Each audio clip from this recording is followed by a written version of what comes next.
start. As President of India and in my capacity as a public man, I have taken part in many public functions, addressed innumerable gatherings, and inaugurated many a memorial.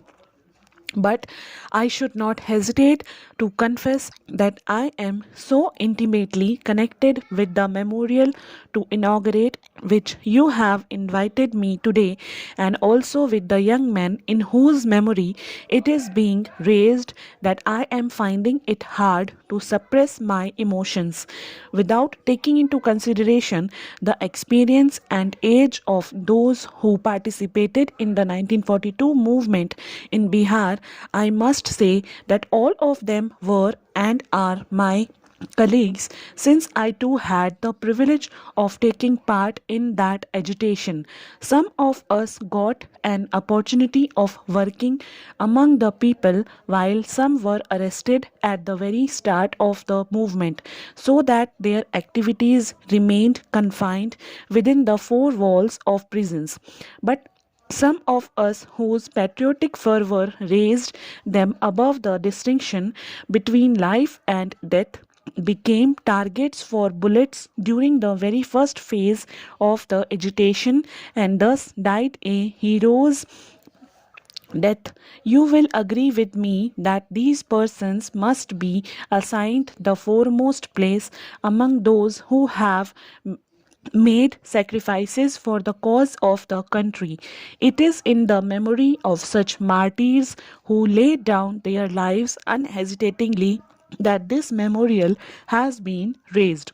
Today, when we are luckily independent and the object for which those young men made the supreme sacrifice has been achieved, it is in our duty to keep the memory of those martyrs fresh in our minds and pay homage to them. Their courage and selfless love of the country will ever remain a source of inspiration for the people of free India. I still remember how the rejection by the British of Indian leaders' demand had sent a wave of indignation throughout the country.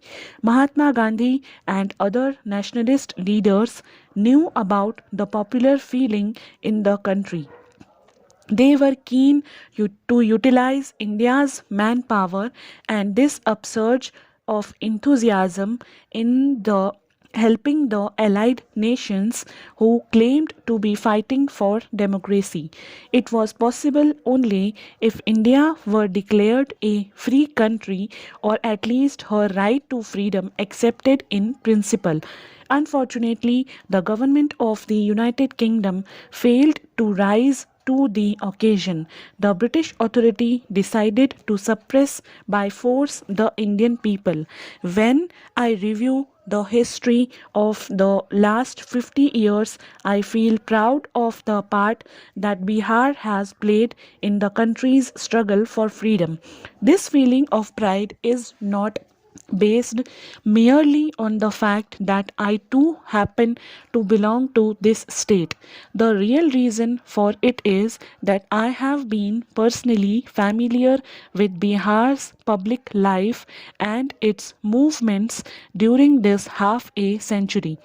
It would be no exaggeration if, in all modesty, I say that my familiarity with Bihar's public life is not that of a distant observer, but of one who has always been close to the political scene as an active participant in the drama of public life as it unfolded itself from time to time. We can feel proud of the fact that the first experiment in the technique of satyagraha was conducted by Gandhiji in Bihar.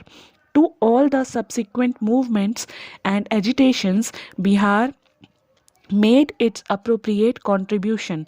But there was one movement with which Bihar completely identified itself, and that was the campaign of August 1942. As far as I know, and my information in this regard is fairly adequate, in our whole history of the freedom struggle, it would be difficult to find a parallel to the sacrifices made and hardships suffered by the people of Bihar during the 1942 movement. Nevertheless, the basis of that movement was truly national, and whatever Bihar did at that time forms a part of India's history. All these martyrs laid down their lives as Indians. Therefore, I feel that all that happened in Bihar during those months is a matter of pride not only for this state but for the whole country. And these brave young men are the true sons of India. Their memory can admit of no geographical bounds. It pervades the whole land of ours. Let us bow to those martyrs who sacrificed themselves in the name of India and for the glory of India. These patriots ended their worldly existence so that a new chapter in India's history may begin. They offered their lives so that the generations to come may breathe unfettered the air of freedom in this country. The government of Bihar deserve to be congratulated on all that they have done to perpetuate the memory of these martyrs. Man does not live by bread alone. He cannot ignore the sentiments and feelings on the foundation of which stands the edifice of human faith and traditions. It is from these that man derives inspiration. Again, it is these feelings which illumine his path in life. This memorial sustain in people's hearts. Stop.